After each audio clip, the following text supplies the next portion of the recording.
СМС-ки делать.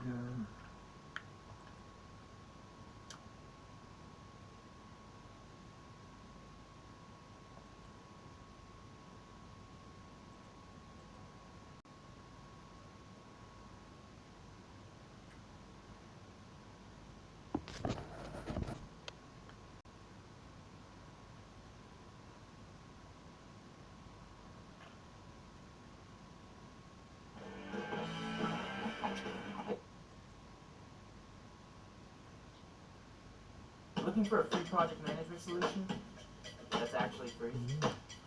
The ClickUp, here's just a taste of what you can get for free. Use Docs to collaborate more. We live in the golden age of the indie games, my friends. Over the past decade and a half, there have been countless masterpieces made outside of the big AAA studio systems, either by much smaller studios or teams of just a few people, with games in pretty much every genre and stories that are usually more willing to tackle complicated subjects head-on. When it comes to indie games, there's basically something for everybody. And honestly, it made narrowing down this list to just 10 really difficult, because someone else might have a totally reasonable list with 10 entirely different games. But with that said, these are my top 10 favorite indie games. The indie games that have stuck with me over the years, or kept pulling me back over again and again.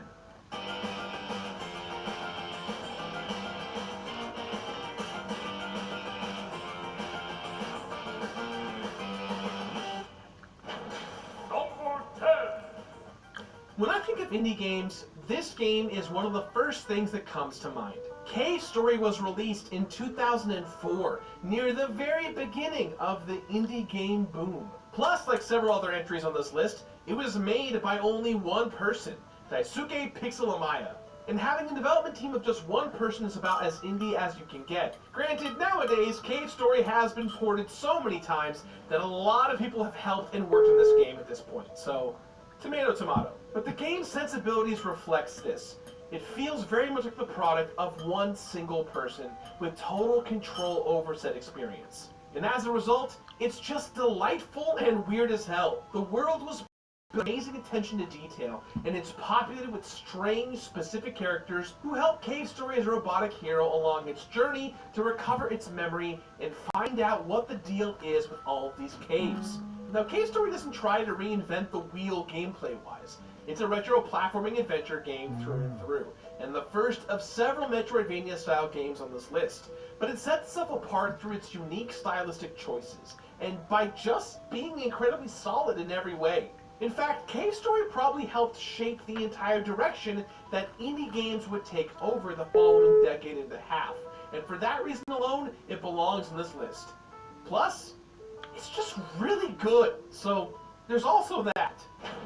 Number 9. Alongside Metroidvanias, another subgenre that has thrived in the age of indie game is the roguelike. There's just something about throwing myself at a series of randomly generated rooms over and over again.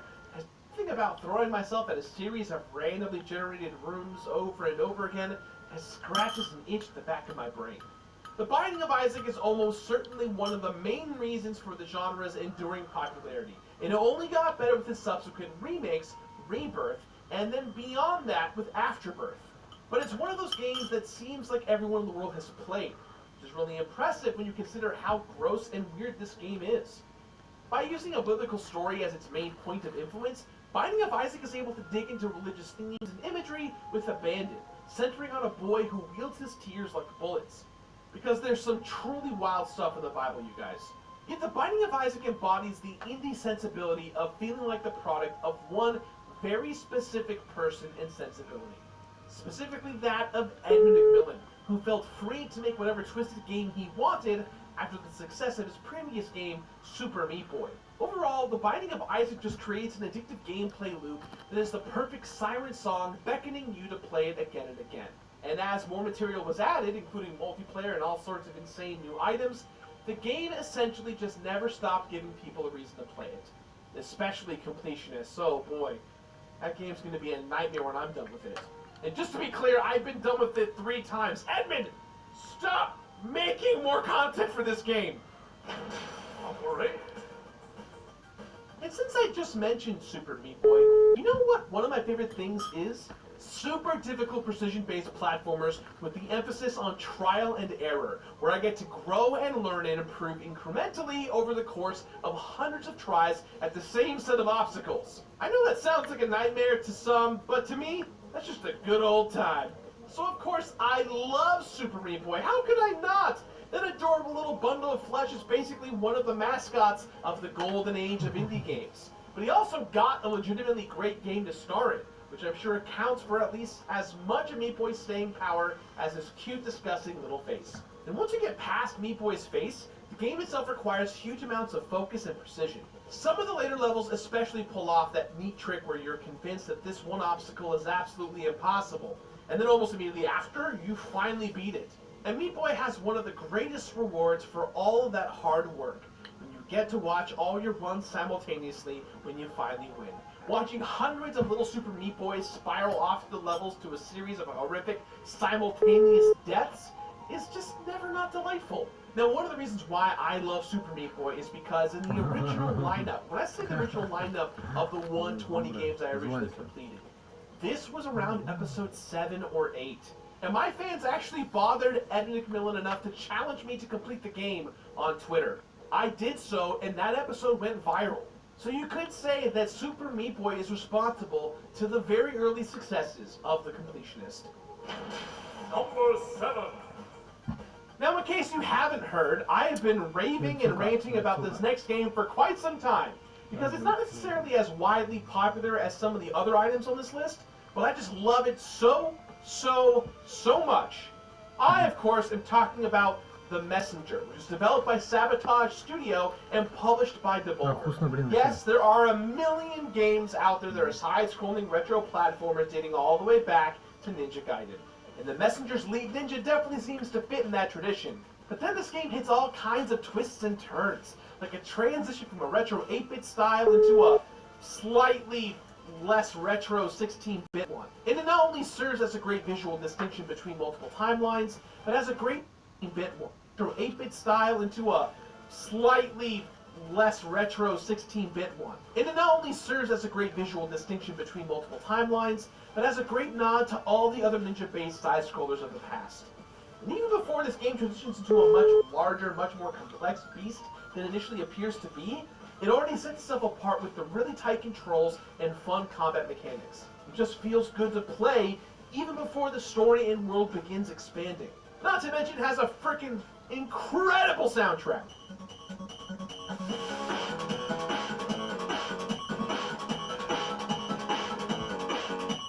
By starting linear and then opening up to multiple locations and timelines, The Messenger mixes a great retro feel with a really creative and modern sensibility. But again, none of that would matter if it didn't just feel great to jump around, throw ninja stars, and whack enemies in the face. You know, classic ninja stuff. Number 6. Binding of Isaac lets the players blast their way through randomly generated rooms by flinging tears. But this next roguelike dungeon crawler has something that Isaac doesn't have. Guns. Lots and lots of guns. So many guns. That's right, my friends, I'm talking about dodge rolls and Enter the Gungeon, which is also one of those great game titles that really lets you know right up front what the fuck you're signing up for. Because yeah, this is a dungeon crawler built around a huge number of guns, which means killing enemies and dodging a ridiculous number of bullets to find loot and progress through a series of random generated levels is the main gameplay loop. So you can get more guns and do it again, and again, and again. Now, I played this game tons of times on Beard Bros, and it's a satisfying gameplay loop that never really gets old, thanks in large part to the new combination of guns, characters, and enemies thrown at you. Not to mention the game's sense of humor, which is very delightful. One could argue that crawling through an infinite dungeon to rescue a princess or whatever is a strong motivation, but the goal in Enter the Gungeon is to find a gun that can literally murder the past and use it to eliminate the character's regrets. And that's not only hilarious, but it's also kind of highly relatable. I think pretty much anyone would enter a gungeon if it meant they could murder their own past. Like, where do I sign up? Is there a pen? Do you have a pen? Give me a pen. Number 5.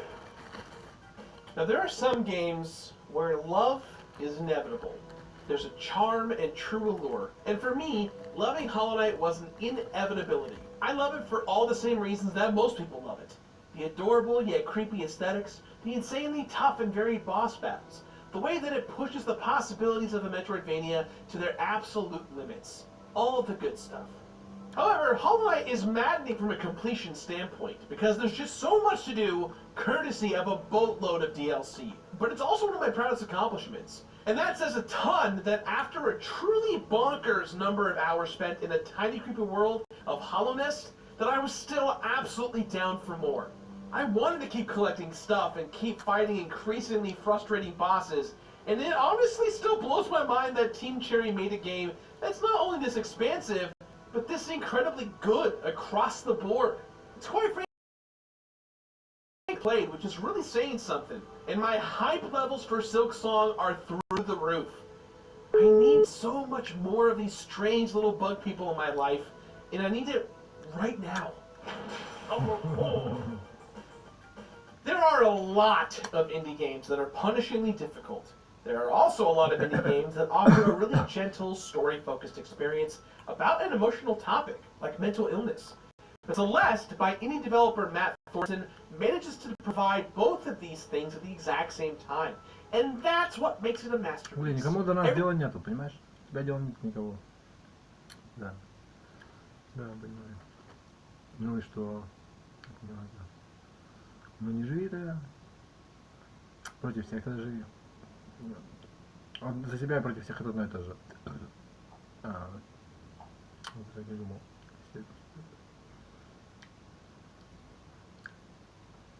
Да. Everything about Celeste is deceptively simple. As a game and as a story, it's just about climbing a mountain. But within that bare-bones premise, it finds so many beautiful little grace notes.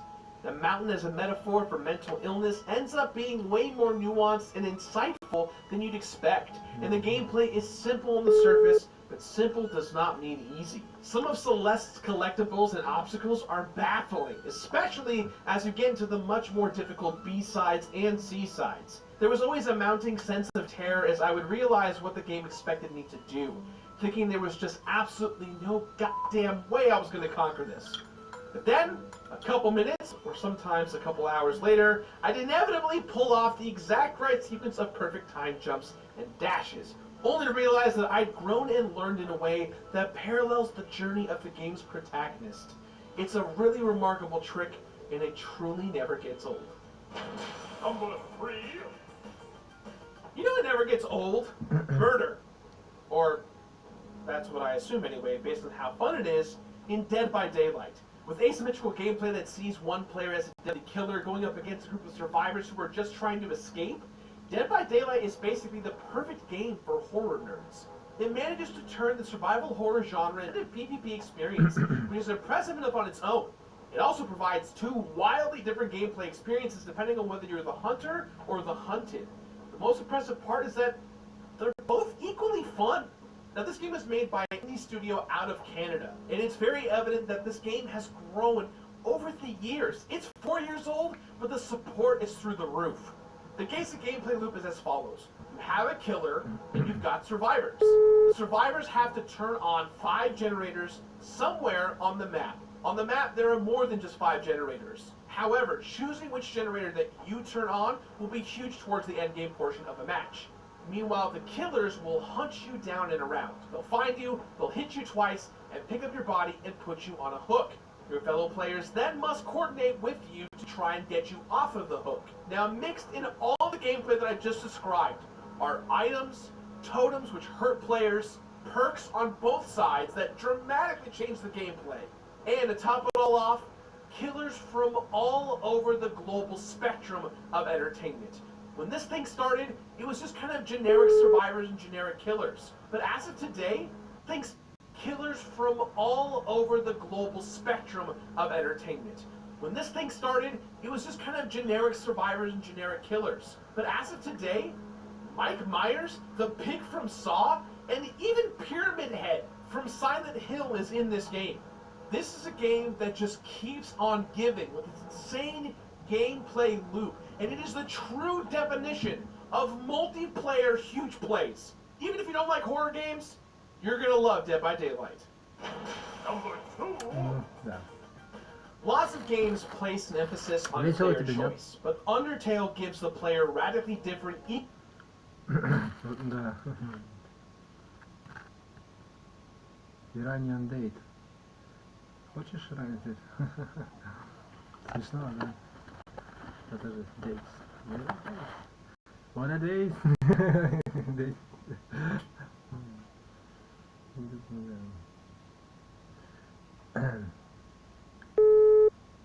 О, слышишь? Слышно, да?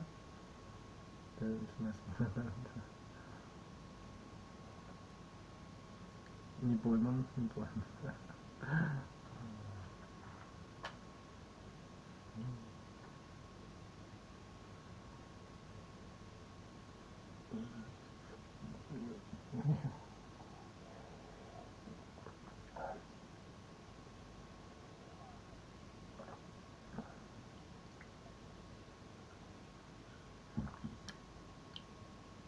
Так, что там у нас? Все там, все, это ты внутрь, что ли? Шино. Нет, шино.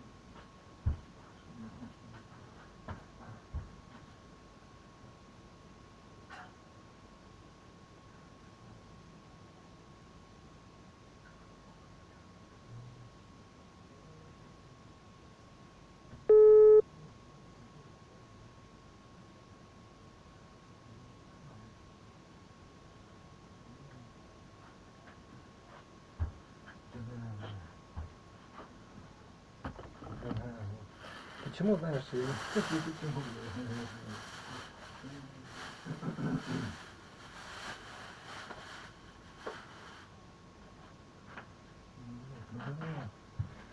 мелко все очень мелко. Да, да. equally valid approaches to the same problem.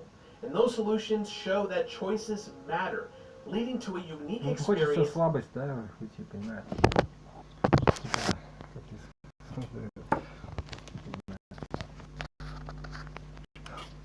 Самое смешное, что ты там долго не задержишься. Ну, все равно, зато, ну, ты что думаешь, реально, что ли? Совмещай как-то, попробуй. Слабости, деньги и все остальное. Да. Слабости что есть? Что-то есть. То есть, без органы, ну, я понял. Долгая.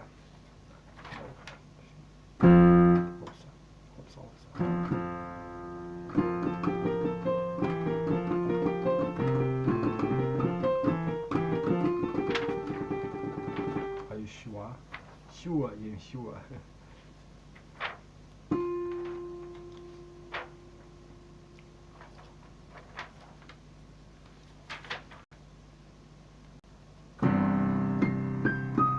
А что телевизор-то, что там говорится, да? Если что-то происходит, что ж надо делать?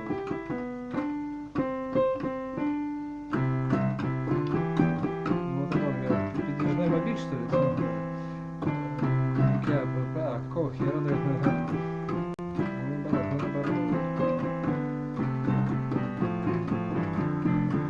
Что-то и где они там, не знаю.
Зачем кислое?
У меня другого нету организма, из которого я могу жить, только слабак Женька есть, понимаешь? Как бы, то есть, значит, слабак Женька, который, в принципе, ну, можно сказать условно, что это я. Ну, по крайней мере, я из него живу. Ну, короче, не важно, да. Никогда не будет музыкантом, да пошел ты нахер, блин, жизни не готова. Хорошо, ты что-то еще про другие жизни знаешь, что ли? А зачем ты этим всем занимался-то, если ты музыкантом не видишь все равно? А нахера? Так зачем? Я, ну, как, почему? Я что, совсем не буду, что ли? Просто как бы не очень хорошим, наверное, хилым каким-то, да, с хлябаным, да, еще каким-нибудь, да, но каким-то все равно буду, то есть как бы я имею в виду профессионально, то есть деньги, да, то есть как-то все равно можно, да, то есть, да, понимаю, да, я понял, да, это все детский сад, потому что деньги только имеются, потому что если тебе деньги, тебе общество, еще раз повторить надо, обществу ты не нужен, значит, люди тебе, если ты получаешь деньги, ну да, но это разные профессии, тебе дают за разные вещи деньги. За то, что ты преподаешь, это немножко не музыкантская тема, да, понимаешь. Ну, как бы условно считаешь, что они тоже музыканты, да. Теоретики тоже музыканты, хотя они, ну да, хотя не преподают они, да, да, понимаю. Ну, теоретики книги пишут там, бла-бла-бла, короче. Они не играют на инструментах, это не обязательно, да.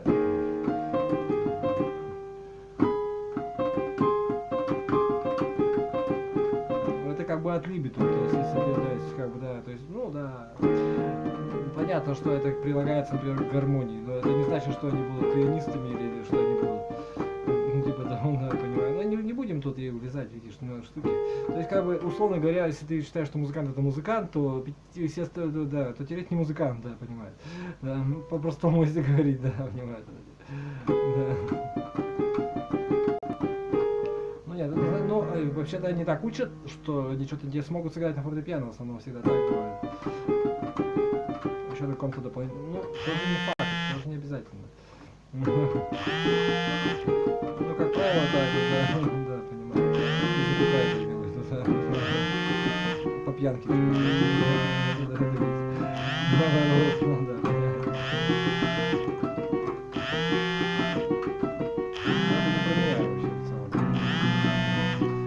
Теоретик можно сказать минут следовательно говоря. Ну ничего, почему же обидно? Что же обидно? Вам нравится? Вам не нравится быть мамой, поэтому вы теоретики?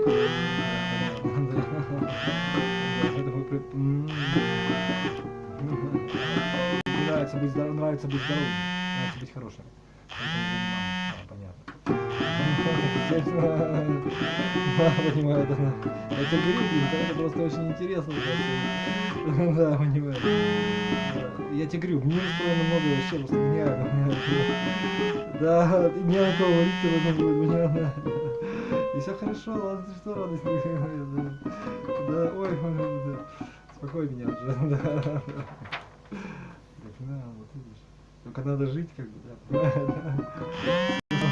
как говорится, да. Еще как.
хорошо же играть.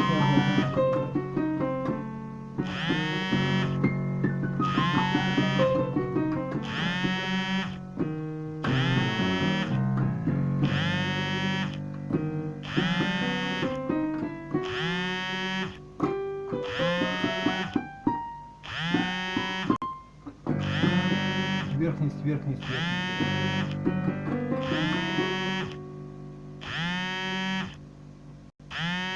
Опять что ли началось?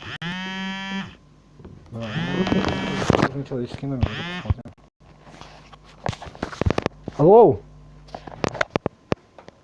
Да, да, алло. Евгений Маратович. Да, это я, да. Здравствуйте. Здравствуйте. Это из администрации Удмуртии вас беспокоит. О, да. Круто.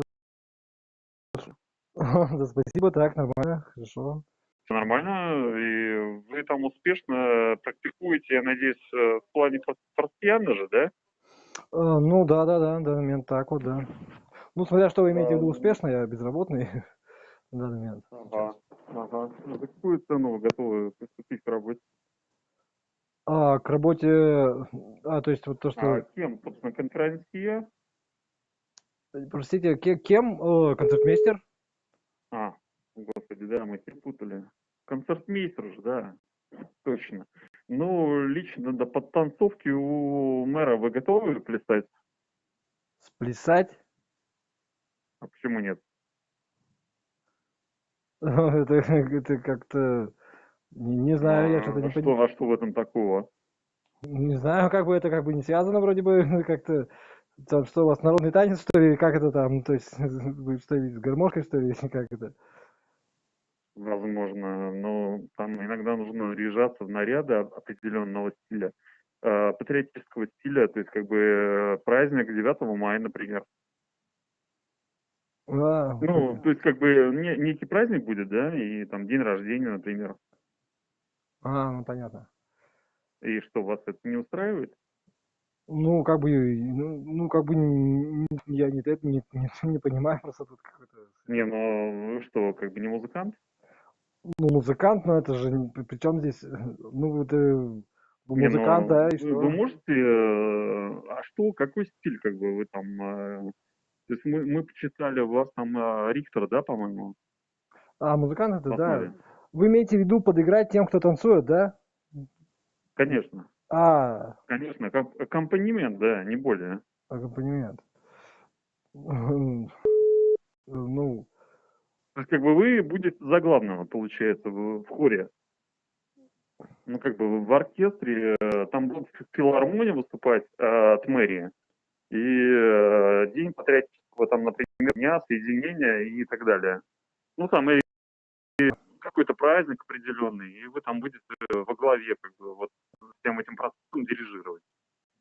то есть как-то я даже в шоке, как-то что-то я не... В чем шок? В чем шок? То есть как бы, вот подождите, меня что-то это филармония, меня никто это что-то не приглашал, не предлагал даже. Это... Почему не приглашали? Ну, вот мы сегодня звоним вам. Да. То есть как бы, у меня тут, если имеете в виду соль, я буду подыгрывать... Открылась вакансия просто на главного дирижера. Вакансия... Да.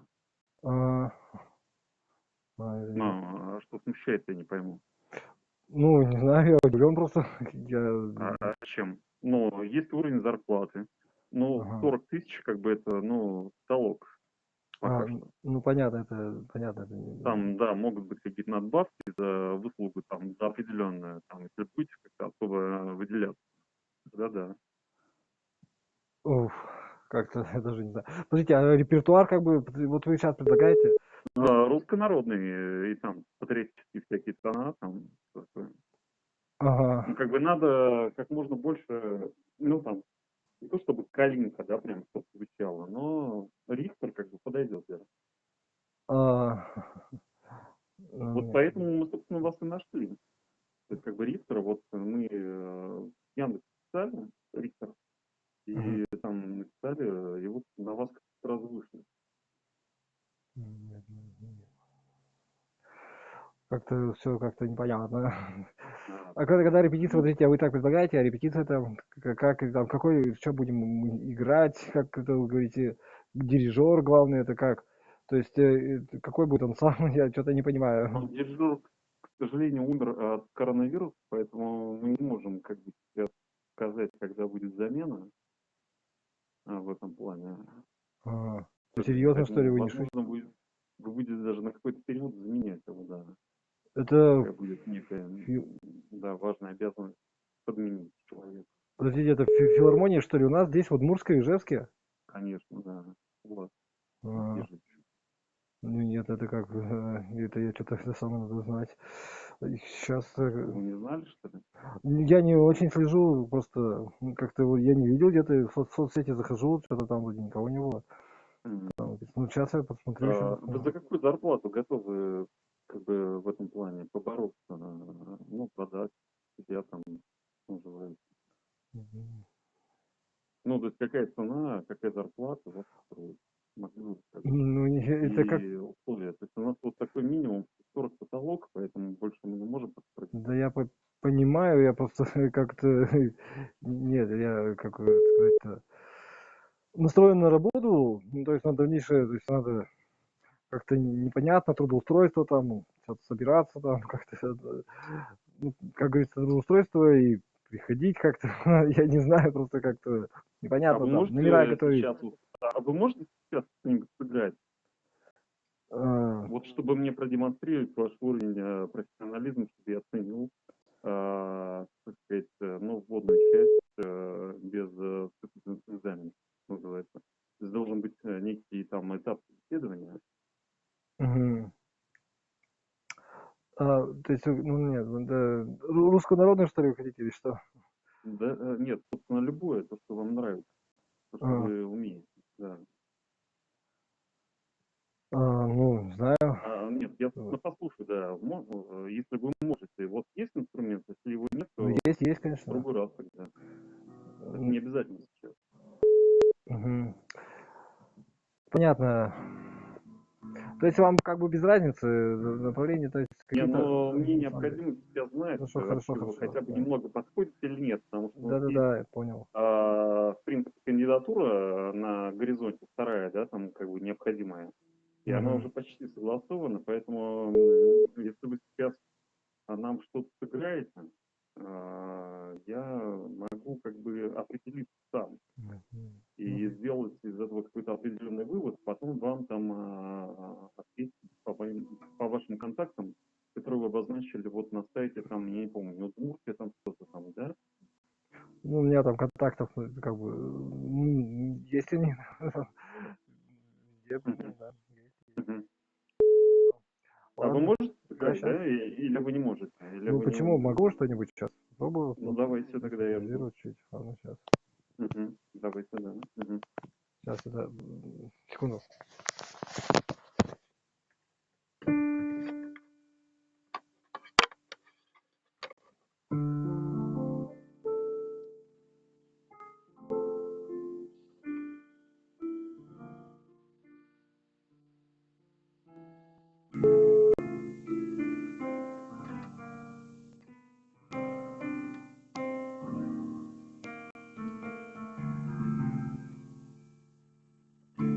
Мгм.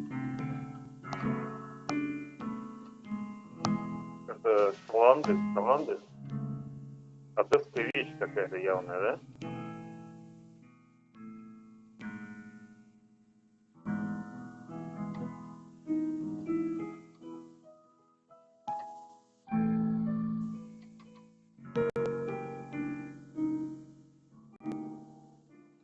М. Мне нравятся ваши басы.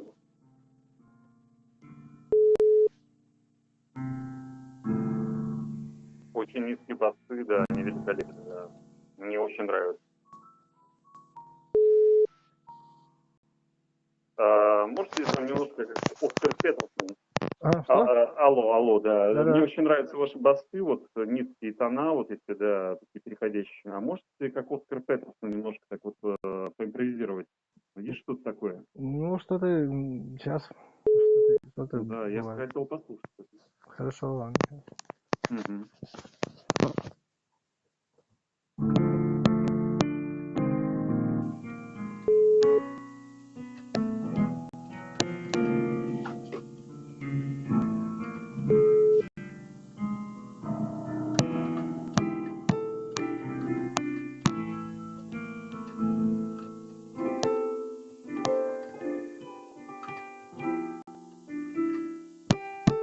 Блин,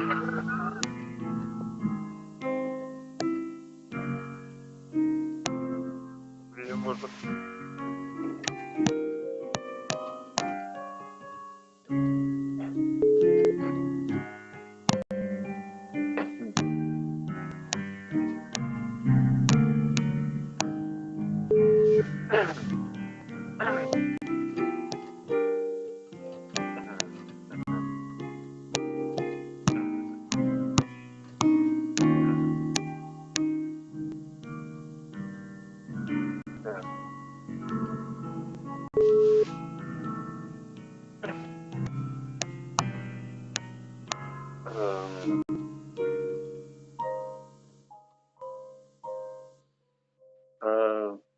Алло, алло, алло, Да-да, алло. да-да-да.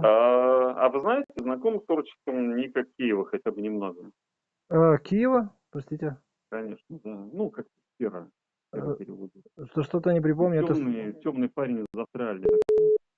Но он легенда, он является одним из самых лучших, по моему личному мнению, музыкантов. Вы что-нибудь знаете за эту сферу? Ник Киев.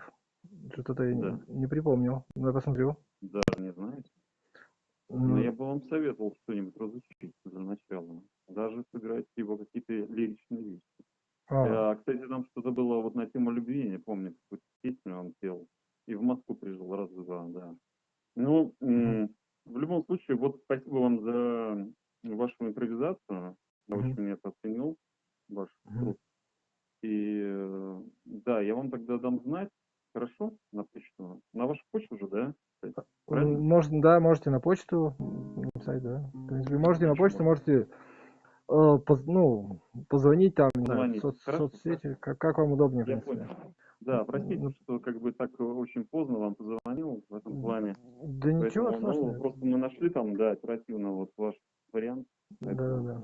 Спасибо вам большое. Хорошо, можете на почту писать, как удобно вам, хорошо? Да, хорошо, спасибо. Ага, спасибо, Рахмат. Да, я понял. Тут играешь плохо, не знаю, просто что ему? Плохо пьешь просто ты.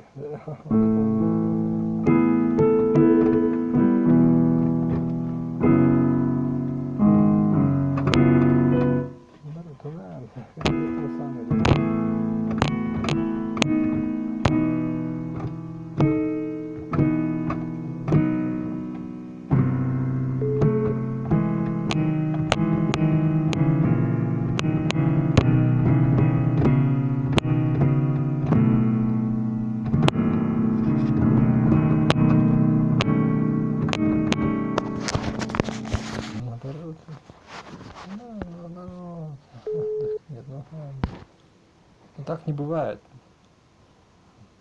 Ты серьезный, что ли? Умер там он? Да, наоборот, да, московская филармония, да, наоборот.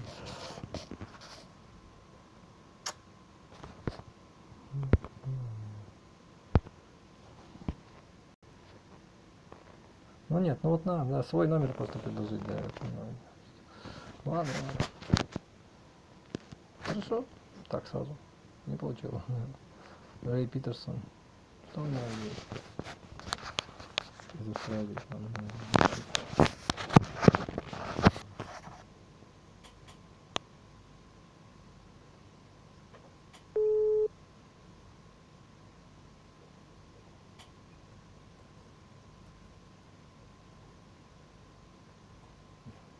наоборот.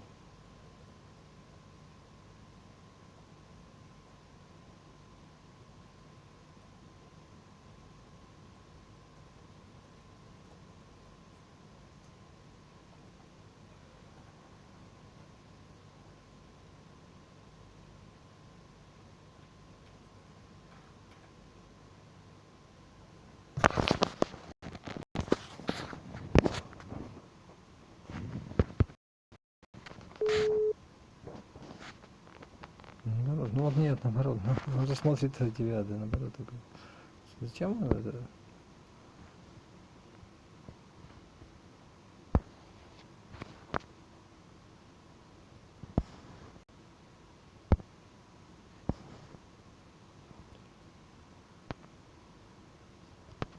нет, зачем? Наоборот, мошенник, наверное, ну нет. Ну как-то так вот, я понимаю. Ладно.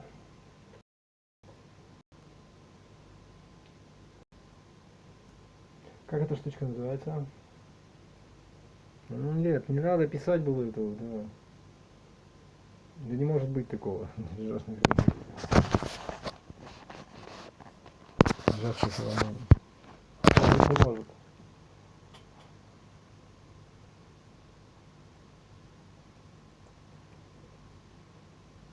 Ну почему не может? Черт его знает.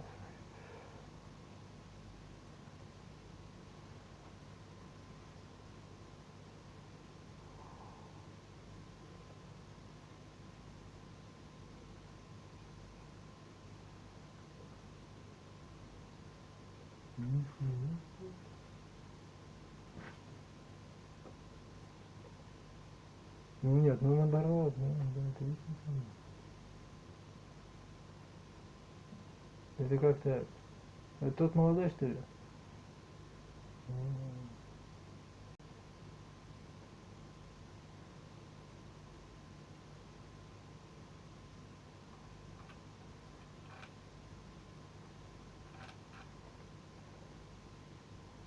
Видео, ну да, да, вот он имел в виду это, да, да.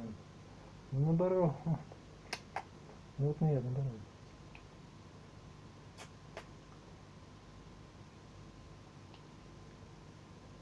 77 лет.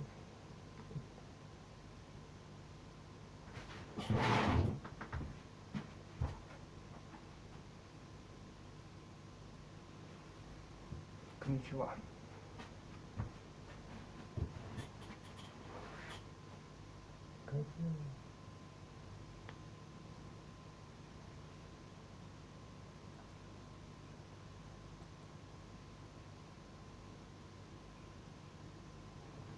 Зачем люди? Зачем? Нет, ну на почту хотели писать тебе хотели. Да, да, да. Вот это есть он, да, да, да. На почту, так на почту. Нет, ну да. Ну надо, да. Я просто не понимаю, как. Да. Ну да, да, это готов. Ну вот это есть он, да, да. Уровня нет у тебя, да, нет, понял, да. Ну, не готов просто, да, да, да. Да, да, да, да. Ладно.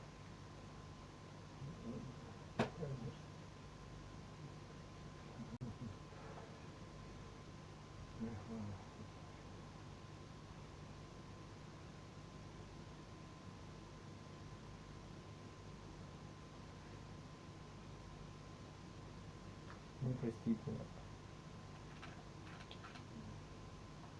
Ну а что я могу делать? Что я могу сказать, что вот он теперь и говорил, да, ну вот на, вот есть он самый хороший был, да. Вот это моя, как бы, неправильная позиция, да, понимаете. Ну, потому что зачем мне все это, если я не играю на фортепиано, понимаешь? Не понимаю. Ну, понимаешь, поймешь меня, да. Да, да, да. Света говоря, не музыкант, Света говоря, не мужик, да, понял, да, понял, да. Как бы, ну я тоже так придумал, как бы, правило, как бы, да. Целенаправленно. Одного правила. Нет? Нет, правила. Он себе так говорит. Да, это есть он.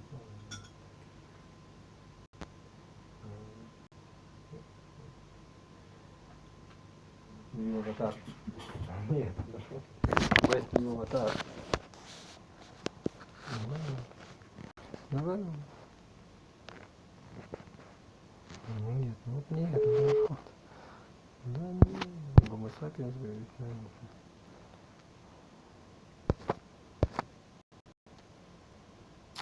Ну нет, наоборот, ну наоборот, ну вот надо, да. Устройства-то нету, ведь, говорит, наоборот. Да, ну вот надо.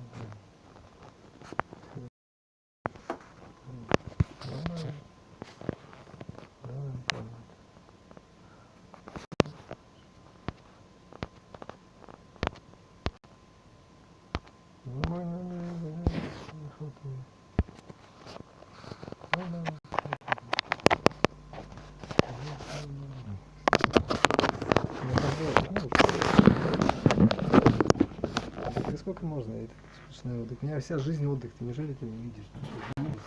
Безработный, да, просто, да. Не знаю,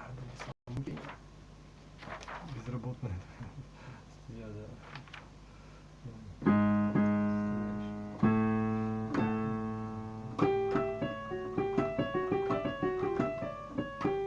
Ну, моральная поддержка, я понял. Ну, тоже немножко есть. Я просто компенсирую это, просто, да, я понял. Да, ну, морально. Я перед собой просто готовлю. Ну, потому что, наверное, голова засорилась голова, надо ее, и она упирается, не пролезает никуда тебе надо. Понимаете?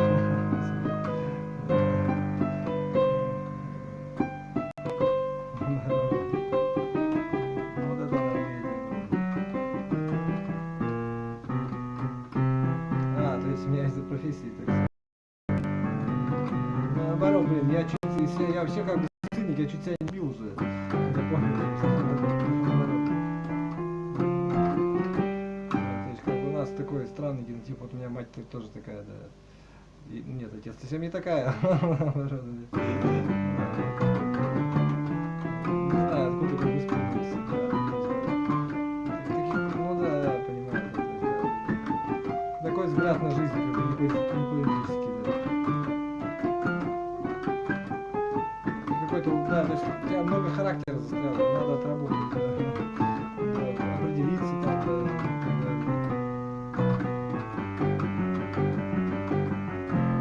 И не убить себя, и не убить при этом, да.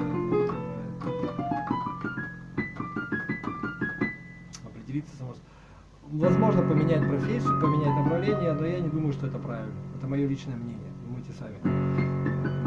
И я не думаю, что это как бы стоит того интереса, причем при любом раскладе, понимаешь, в том-то и штука, что, то есть не то, что ты такой поумнел и поменял свою профессию, понимаешь, может наоборот, я понял, да. То есть потому что она, почему, плохая, блин, потому что тебе слабо, а что ты все эти годы делал это?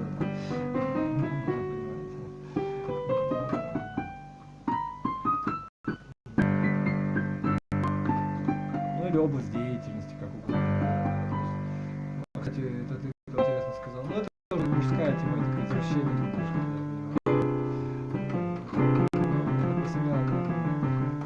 Наоборот, потому что это круто, да. Я, кажется, смотри сам на это. Ну то есть, ну смотри сам.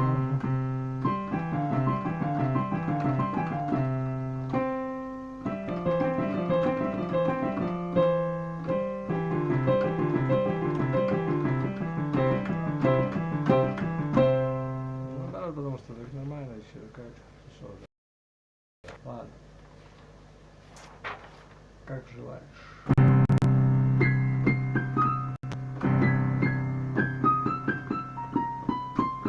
Я такой вариант вообще не рассматриваю.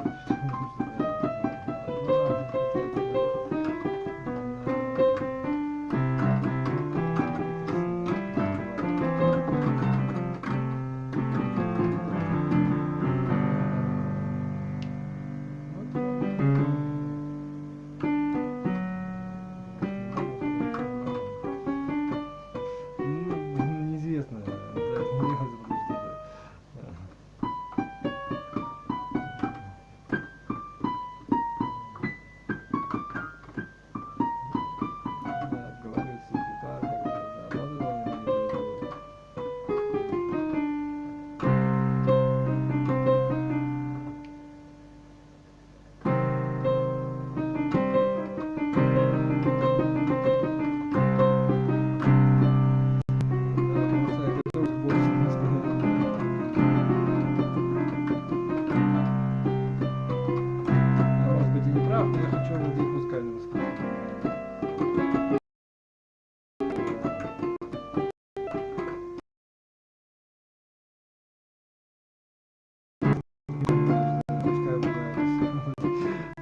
Гонщик типа.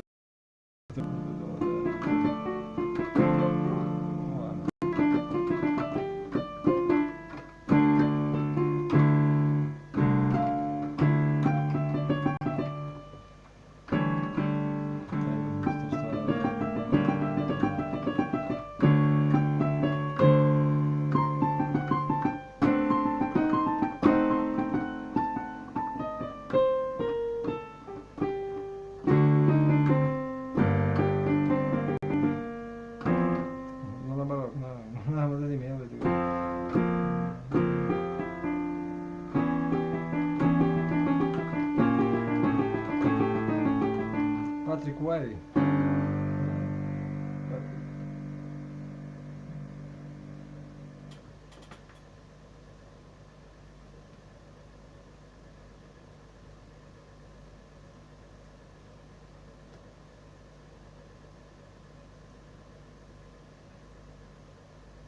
Австралия?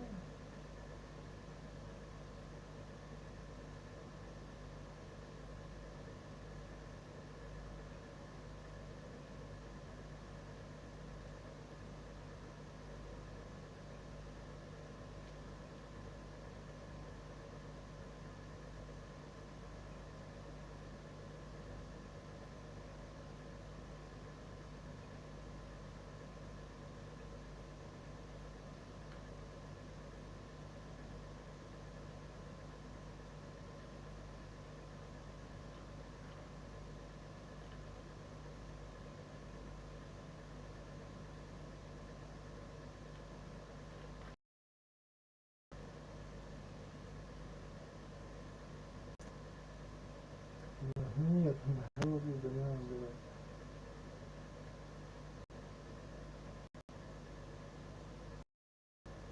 Здорово.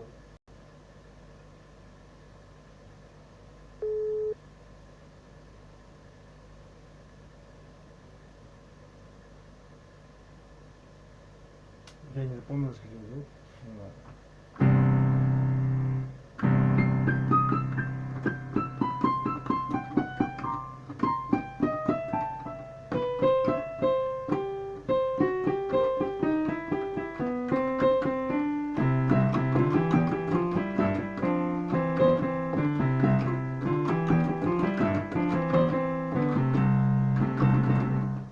Так что не делать.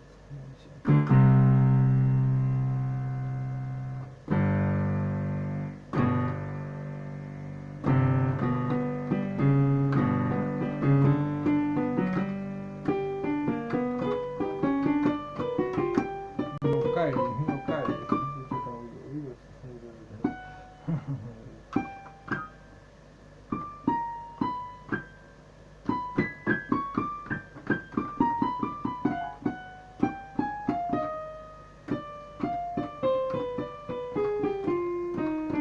ну, так это есть. Ну, работа, да. То есть что-то такое, да. Что-то такое.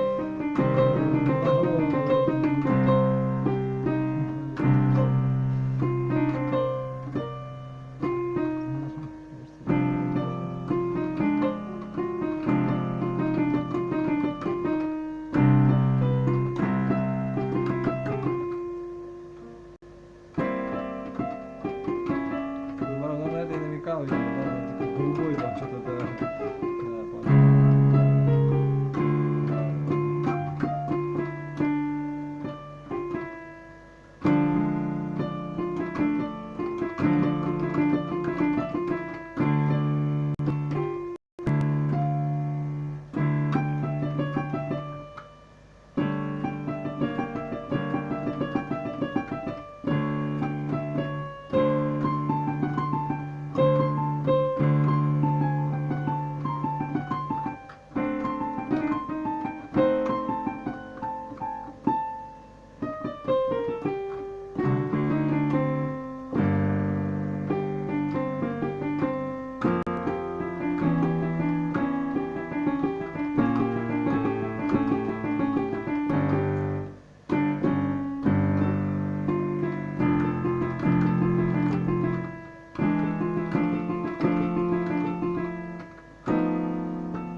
понимает.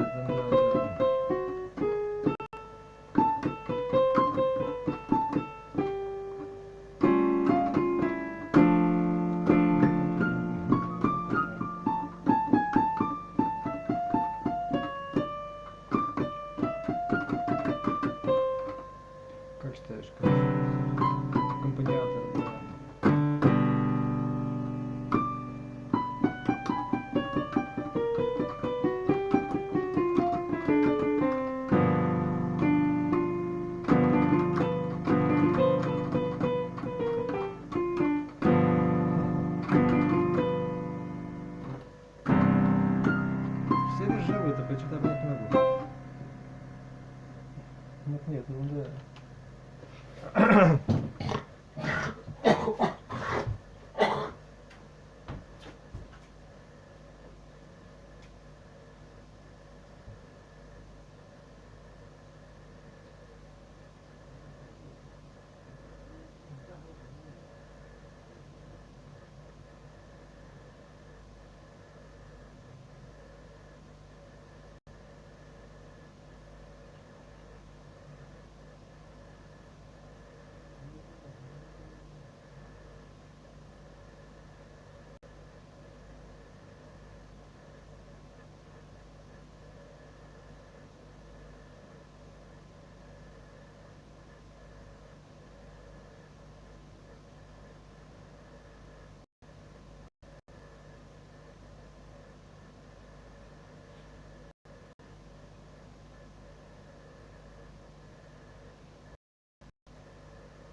Что, серьезно? Вышел. Ладно.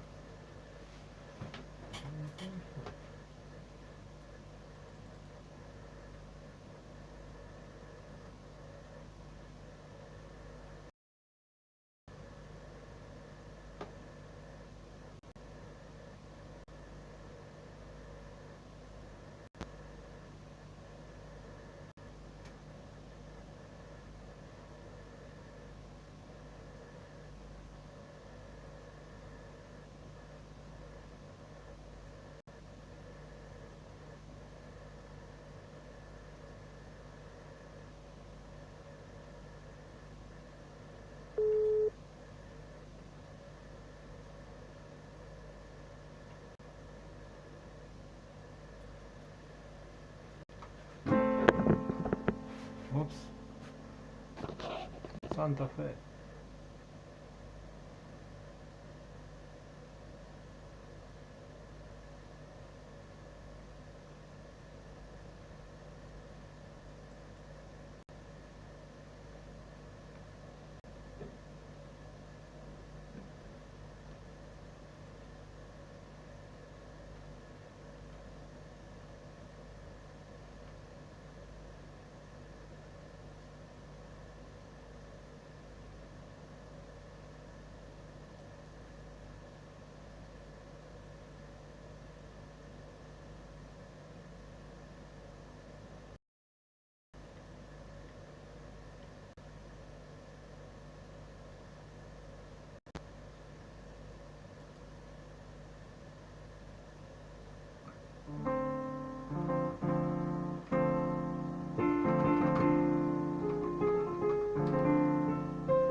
Ни хрена себе. Ведерно, как это.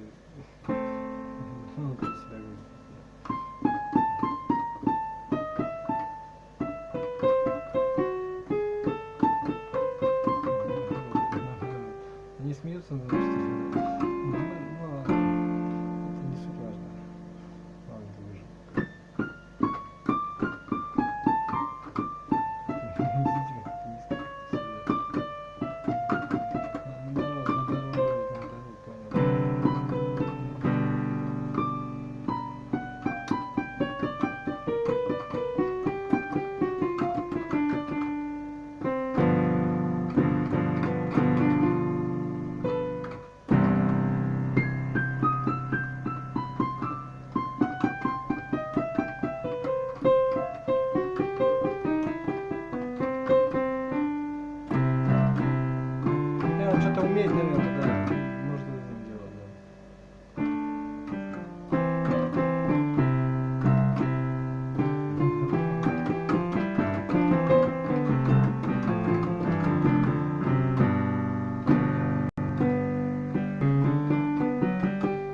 Музыкантство делает.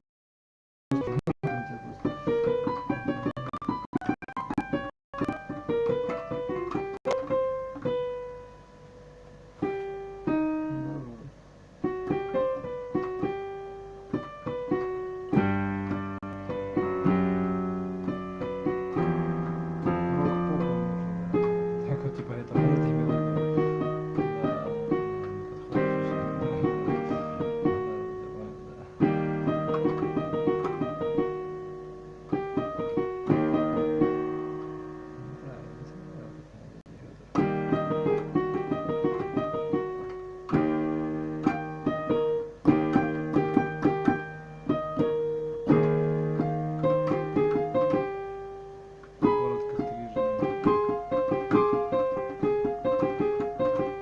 Экономлю людей, все просто.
Как банально, неужели это просто из-за жизни? Понимаю.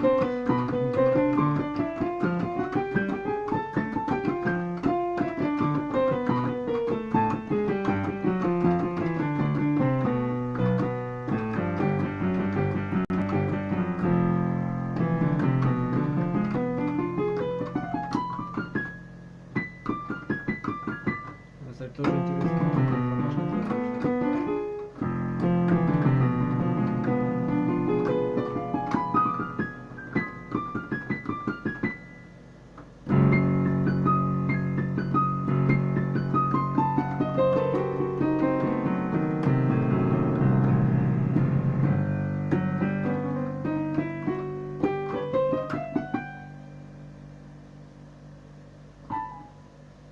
Как-то когда я играл, не знаю.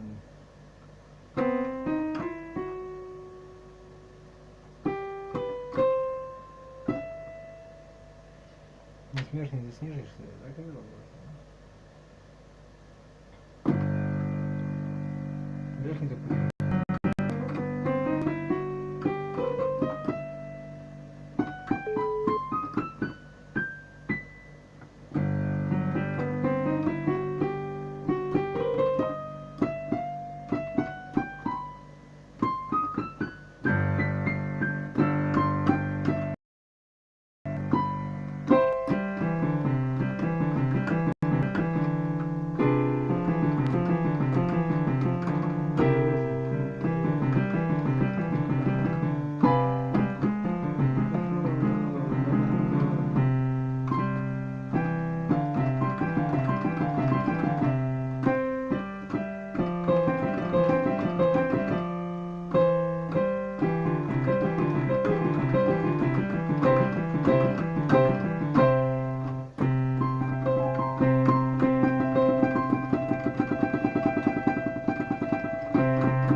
сказал, что...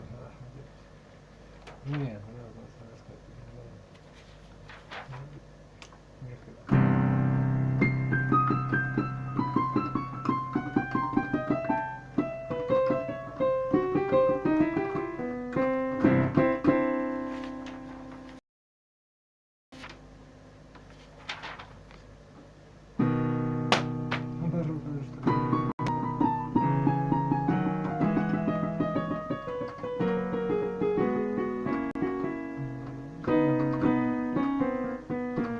Это просто данная очередная боль просто.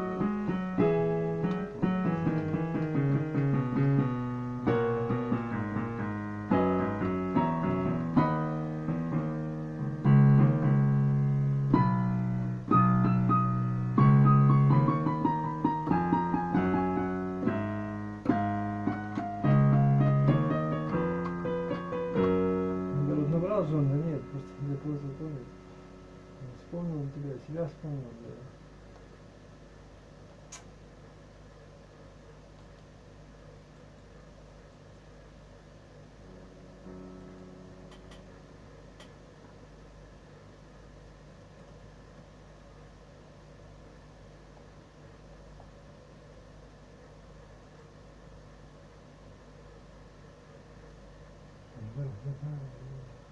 Не наберу.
Верно.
Ладно, моя уже может.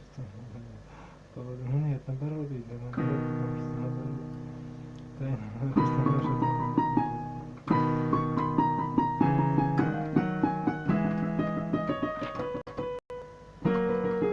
Я тебе говорю, при любом раскладе, как бы, реально, что тебе деваться некуда, понимаешь, да? То есть, как бы, да. Ну, видишь, ты уже грубо говорил просто. Просто уже от отрицания, ну, как бы, понимаю, да. Ну, да. При любом раскладе, конечно, все равно так надо будет нарабатывать в обществе, тренироваться. Да. Причем профессию можешь выбирать, как бы, ты. Я не понимаю этого. То есть, либо она тебя выбрала, либо, то есть, как бы. Так, чтобы тебе это кайфовало. Ну, смотри сам. И гипотетически говоря, каждая, ну смотри, значит, сам, значит, все профессии хороши.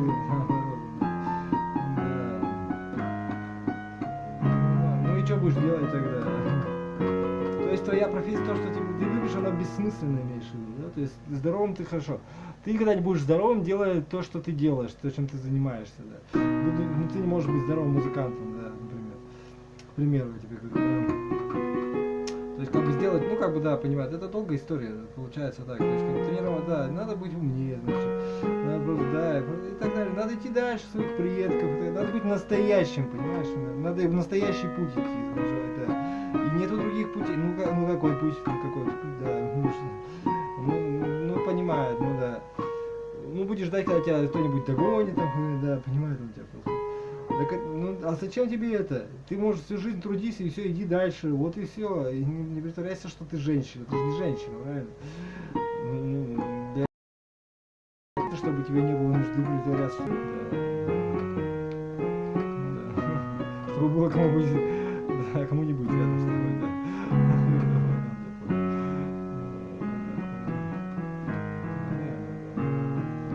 Но все равно так, если мир так устроен, ну так вот ты же видишь намного умнее меня уже давно, да. Ну да. Вы просто подтверждаете меня, что вы живы, да, вот я понял.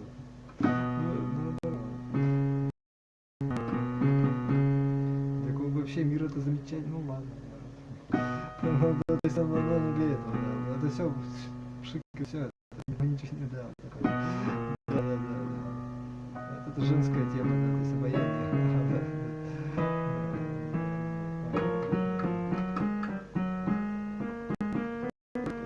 Вечности, как бы, да. То есть вот застывшее мгновение такое, да. Да. Ну ладно, что, не бойся, боишься, конечно. Нет, намного лучше, чем ты понимаешь. Ну да, не поэтому говорю тогда.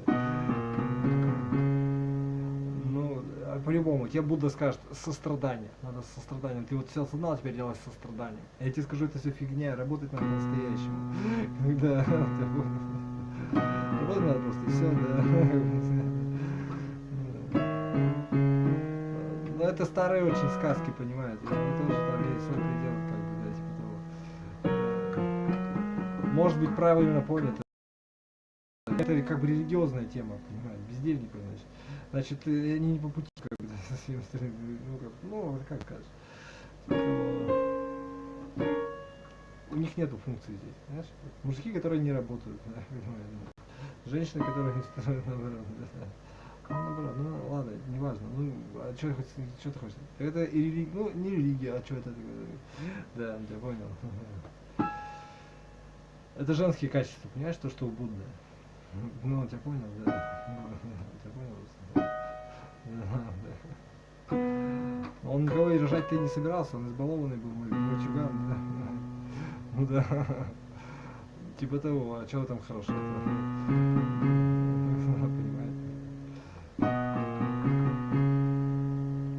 Не знаешь, как.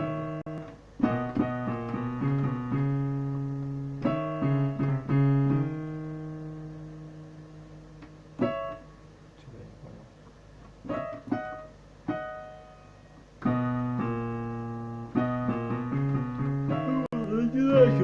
Надоел уже просто, он о себе так думает, потому что это какое дело. Ну не надо, это просто так уже. Не во мне дело. Я бы вообще не стал на это все ориентироваться. Ну то есть как бы что, если это сострадание, так снисходишь какого-то, да, понимаете? Ты такой же, как все, понимаешь, да.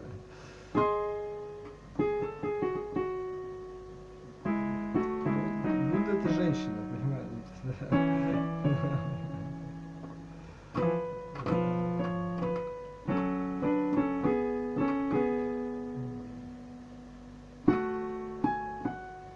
Ну а куда деваться? Будь мужиком тогда, да. Умный тогда, деятельный, и не забыл, да.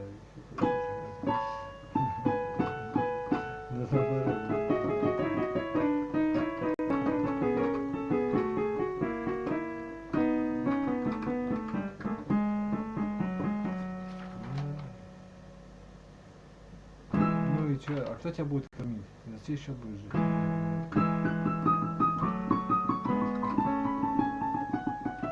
Жить за счет общества, как бы, на шее, там, ну, понимаю, это нормально, а у тебя жена, если будет,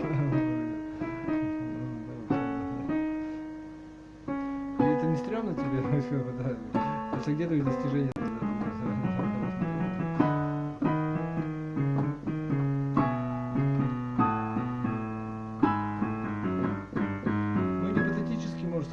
К этому не подходит. Ну, это все не в этом, не важно. Разбуди меня, когда ты все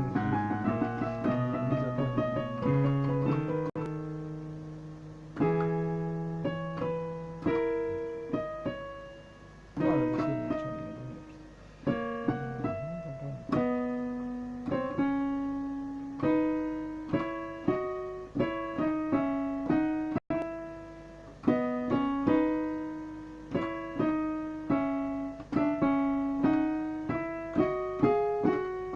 по-настоящему можно хорошо делать, понимаешь? Ну, совсем по-настоящему может и не получиться, правильно? Это как бы, наверное, так вот. Да, ну, как-то так, наверное, да. Укрощение строптивых, наоборот. Ну и что теперь, да? Все равно такого не будет, да, понимаете, просто, да. Ох ты, как сказал. Позови меня только. Почему такое не происходит прямо сейчас? Да? Почему никто не видит это самое? Я не понимаю. Да. Ну, может быть, но это все равно, то есть то же самое ты будешь мне говорить, да. Ну, понимаете, да. Может, да.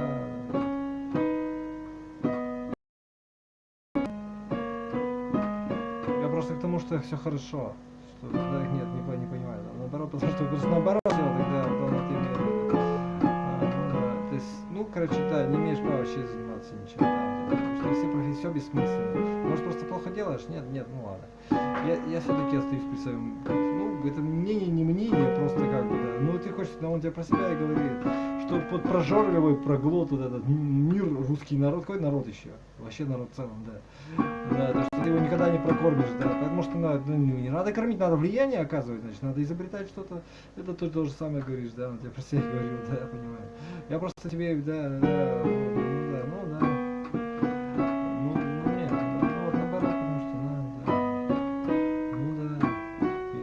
Не теряя еще здоровье, но это не понимает, да, вот я и говорю, потому что люди умирают от этого, мрут, да, не только психология, да, ну да, ну найдешь как-то, надо лучше делать, да, то есть как бы среда будет все равно всегда вредная, потому что надо, да, ну как бы, потому что эта профессия, они все ненормальные, эти профессии, да, я понял, да, ну все они какие-то жадные, злые, искушенные, все они из похоти сделаны, если как кажется, да, из того, что нам для чего-то нужно, да, понимаю, да, ничего страшного, ты же профессионал, ты тут, да, вот и все, и это просто надо делать, да, еще лучше просто, ну, надо именно там твой гений нужен, понимаю, да, ну, нашел уже себя, да, только надо как-то еще с деньгами подружиться при этом, да, то есть, ну, понимаю, и как-то вот, не знаю,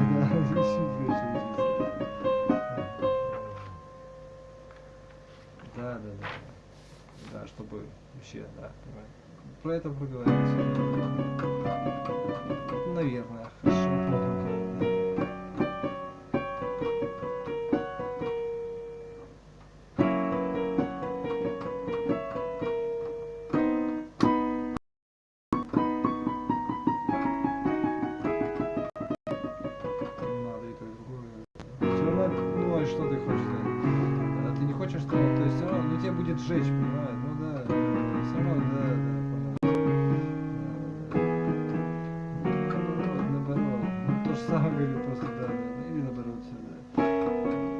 делай смиренным.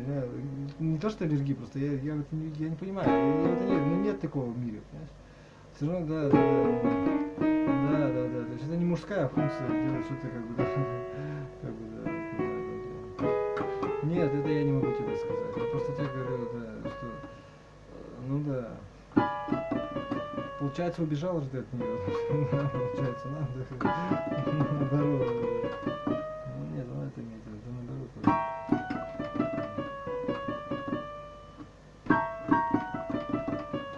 Ну это я вот так вот, ну ладно, рассуди сам, я понимаю, что на себя уже это самое. Да. Да, но все равно там где-то правда. То есть, я уже забыл просто, как я даже рассуждал. Ну, короче, ты берешь все, что угодно, и заполняешь это трудом, типа, работы, не смирением. Возможно, да. Потому что ресурсов до хрена в этом мире, понимаешь? Просто до хренища, да, вообще просто, да. Например, да. В том числе, да. Но я не в обиду говорю, просто как бы, и это, оно совпадает, как раз и получается именно каждый, да, понимает, он, да, понял. Это не то, что надо быть бедным или без денег, или непризнанным. Я просто говорю, что оно того не стоит, да, понимает он тебя просто. Вот это я уже не могу вам сказать. Я не знаю,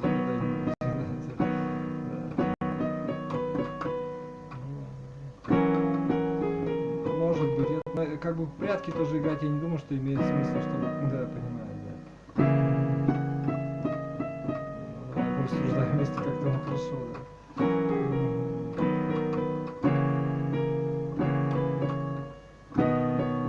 Ну, я понял. Может, вот действительно награду получить. Я тоже так думал, ну, как-то, да. Ну, как ты, да. А зачем нужен у нас лейбл? Лейбл, чтобы кто ничего не перепутал. Не в славе дело, чё слава, да. Ну и ладно, потомки, что же с ними с потомками? Люди-то как живут, да. Да, то есть как бы что ты что-то хорошее сделал, да, как ты какой-то вклад устройство какое-то. Да, всех обогрел. Да, безымянно можно, но делать, не знаю, спасибо.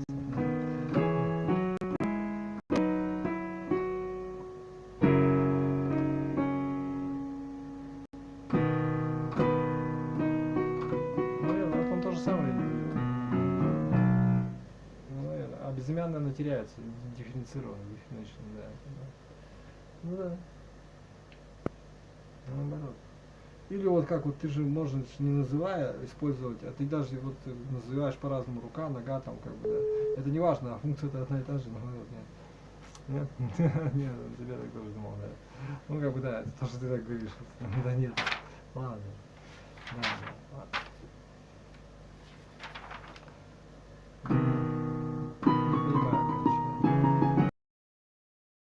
Работать, быть на крыле, честно. То есть просто чтобы как, ну, наверное, да, как-то так. Да.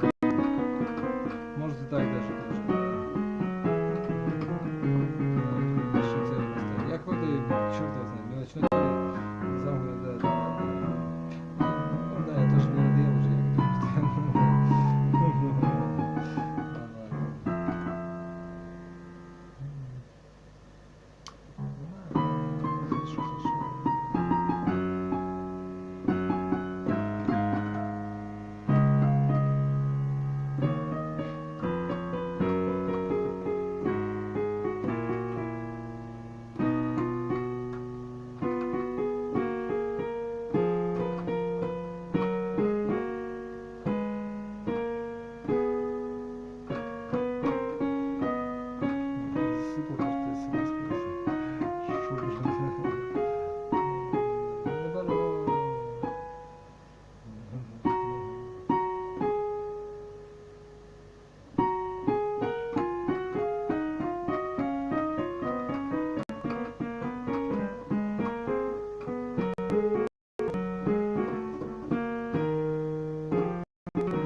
Наоборот, потому что...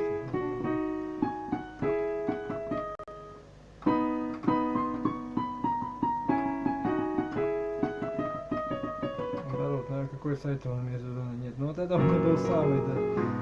Вот это, да.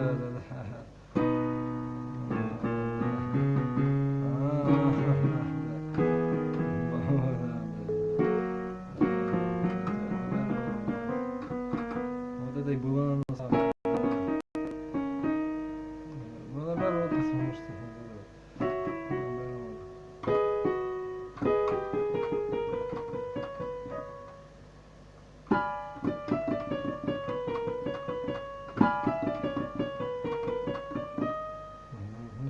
По себе и говорит так.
Работа-то где моя, блин? Где люди-то?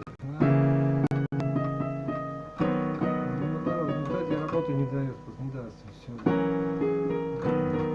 есть это филармония, что ли, да, я понял. Наоборот, так нет, понял, он тебя просто, да, не, ну не бывает, не будет.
Деньги, шминги, деньги.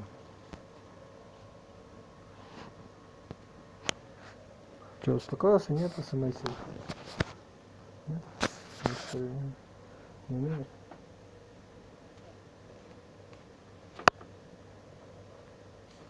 Расстрелы куда поехали?